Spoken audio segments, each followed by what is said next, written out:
Selamat ya ke Jessica untuk bebas. Seharusnya juga bebas dari dulu nggak usah ditahan karena perkara ini karena mungkin ada sesuatu sehingga dia ditahan dulu kan.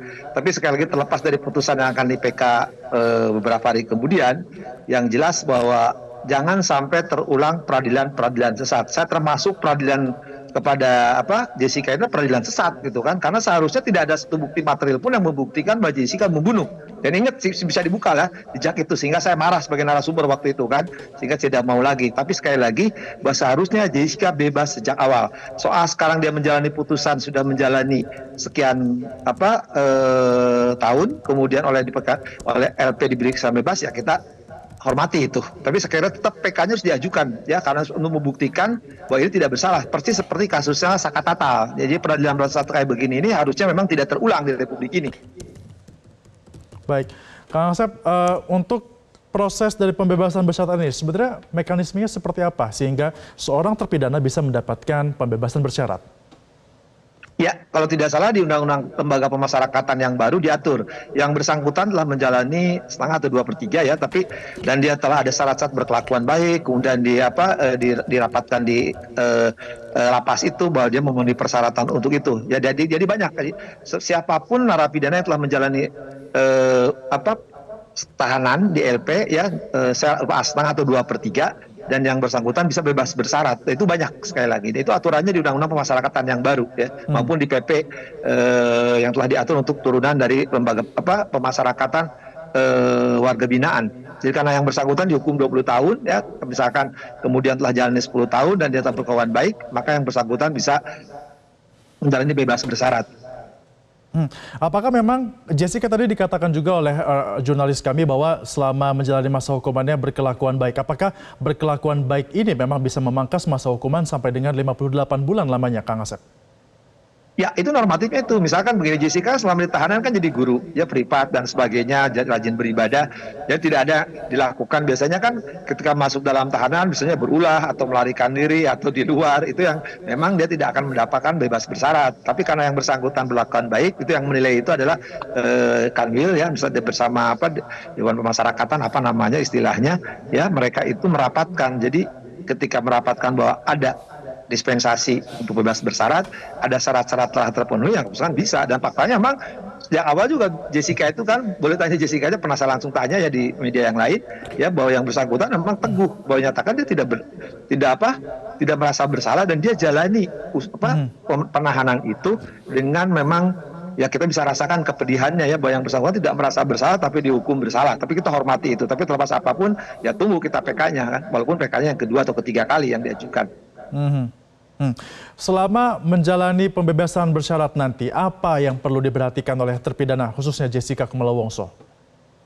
Ya, jangan melakukan tindak pidana perbuatan yang dilanggar. Misalkan misalkan tilang yang paling gampang. Kalau dia melakukan perbuatan yang dilarang oleh perundangan, dia bisa kan dia ada kewajiban untuk melaporkan. Nah, ketika dengan ada laporan misalkan dari luar yang bersangkutan melakukan perbuatan tindak pidana, ya termasuk pidana ringan, yang bersangkutan bisa dimasukkan lagi gitu kan. Itu yang harus diwaspadai. Tapi kalau lihat perilaku dari Jessica yang saya kenal dulu sebelum sidang maupun ketika dimulai sidang, dia orang baik kok ya, orangnya lurus, jujur. Cuma ya karena memang permasalahan sesuatu ketika waktu itu tekanan publik begitu besar kepada yang bersangkutan, sehingga yang bersangkutan ya dinyatakan bersalah ya. Kita saat ini juga sedang saksikan terkini bahwa Jessica sedang menjalani proses pemberkasan pembebasan di Kejari, Jakarta Timur. Ini seberapa lama proses ini berlangsung? Ya, proses ini kan pernah sifatnya administratif ya, nanti kalau sudah tanda tangan dan semuanya yang bersangkutan bisa keluar kan. Nah, tapi nanti kan ada kewajiban, karena bebas bersyarat dia ada kewajiban harus lapor ke lembaga pemasyarakatan itu kan. Terkait dengan wajib lapor ini akan dilakukan setiap bulan. Kalau misalnya ada ketentuan yang dilanggar, apakah ada konsekuensinya juga bagi terpidana ini? Sepengetahuan saya ya beda-beda, yang mungkin ada per bulan atau per minggu. Saya tidak tahu pasti, yang jelas ya bahwa dia kewajiban melapornya berapa lama. Cuman ketika dia dilanggar, selama ini yang sepengetahuan saya ya, mereka karena merasa bebas bersyarat, tapi kewajiban lapor ada. Setidak-tidaknya kita lihat ya di kasus Saka dulu juga ada tokoh partai ya yang di anggota dewan yang wanita itu ya, juga dia wajib lapor. Tapi kan setelah selesai ya dia nggak ada masalah toh. Dan beberapa juga artis juga kan yang dulu pernah wajib lapor kan ya. Baik. Selama ini sepengetahuan saya tidak ada apa yang mereka langgar gitu. Kalau langgar ya mungkin dimasukin lagi. Kang Asep, apakah Anda melihat bebasnya Jessica atau keputusan diberikan bersarat terhadap Jessica ini ada kaitannya dengan citra Jessica di publik setelah film dokumenternya bebas tersebar di sosial media dan juga di berbagai platform? Iya, harus bedakan, tidak. Ini aturan undang-undang pemasyarakatan, yang bersangkutan telah menjalani sekian tahun sehingga yang bersangkutan berkelakuan baik, intinya itu ya, berkelakuan baik, maka yang bersangkutan bisa melaksanakan bebas bersyarat. Satu, itu soal film, soal lain. Jadi normal memang undang-undang aturannya begitu. Maka tadi saya katakan di awal kan, tidak bahkan normal, seharusnya juga sejak awal yang bersangkutan harusnya malah bebas, tidak dihukum ya. Itu aja peradilan sesat lah yang menghukum dia. Tapi apapun ya kita hormati lah itu putusan ternyata Jessica jalani dengan tabah ya, dengan sabar gitu kan. Tapi sekarang dengan ada film, nggak ada film dokumenter yang di Netflix itu ya, saya termasuk yang tawarin, tapi saya nggak mau kan, tidak komentari karena saya merasa ini ada penjaliman dulu terhadap Jessica. Ya Jessica harusnya bebas, cuman karena dulu ya entah apa yang terjadi sehingga dia dihukum. Nah sekarang yang bersangkutan justru telah menjalani apa yang putusan hakim yang telah berkekuatan hukum tetap. Ya, walaupun yang bersangkutan akan mengajukan PK mengajukan terhadap putusan BHT. Kemudian sekarang yang bersangkutan menjalani bebas bersyarat. Bebas bersyarat saat ini itu karena undang-undang yang menentukan ya. Jadi dianggap tetap yang bersangkutan dianggap dalam petik ya bersalah karena putusan tadi yang saya katakan, putusan perjalanan sesat. Nah dia harus jalani ya. Sekarang jalani itu dia udah menjalani sekian tahun. Nah menurut undang-undang pemasyarakatan yang baru itu, karena yang bersangkutan telah menjalani, yang bersangkutan harus bebas bersyarat. Telah terpenuhi. Jadi nggak ada kaitan dengan apapun. Nah, lebih hebat lagi nanti ini ya. Ini ada dua perkara menarik di Indonesia sistem hukum itu. Orang yang telah menjalani hukuman ya karena putusan BHT setelah sekian tahun ya, tapi mengajukan PK.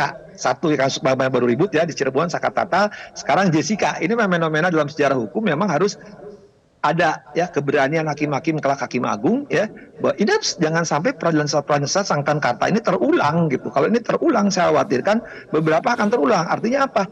Ada rekayasa kasus sedemikian rupa ya, yang secara formalitas maupun secara material seharusnya tidak terbukti, tapi karena ada kepentingan tertentu, karena ada paksaan tertentu, atau sekarang orang mengenanya rekayasa ya. Ya apapun yang terjadi, yang bersangkutan menjalani, tapi dia berbuat baik, dia keluar sekarang mengajukan PK. Saya berharap ya, terlepas yang bersangkutan telah menjalani dan telah melaksanakan undang-undang lembaga pemasyarakatan yang bersyarat, tapi yang lebih penting ya yang bersangkutan harus tidak bersalah, gitu, harus dinyatakan bebas sejak awal. Ya. Berarti meskipun sudah bebas seperti ini, sudah bisa menghirup udara bebas secara bersyarat, tetap penting untuk mengajukan PK artinya? Ya, benar gini, dia kan sebagai warga negara yang baik, yang taat terhadap hukum, walaupun dia tidak bersalah, ya dia jalani. Nah, setelah dijalani, setelah melewati waktu tadi kan, sehingga sampai bersyarat. Nah, sekarang PK-nya penting untuk apa? Untuk yang menyatakan yang bersangkutan tidak dengan kegigihannya, dengan konsistensinya, istiqomahnya, bahwa saya tidak bersalah ya. Nah itu harus penting tetap, karena haknya dia, hak tersangka ada ahli warisnya, bahwa dia mengajukan PK. Justru PK itu kelak supaya hakim di Mahkamah Agung menjatuhkan bahwa yang bersangkutan tidak salah. Soal dia telah menjalani itu soal lain. Nanti kita bisa dibahas ya, bisa mengajukan ganti rugi ya karena ada kesalahan penahanan. Tapi sekali lagi kita belajar dari dua kasus yang lagi rame di semester ini, yaitu kasus Sakatata dan satu kasus Jessica. Baik, Kang Asep, ya, kita tahan dulu Kang Asep. Jelajahi cara baru mendapatkan informasi. Download Metro TV Extend sekarang.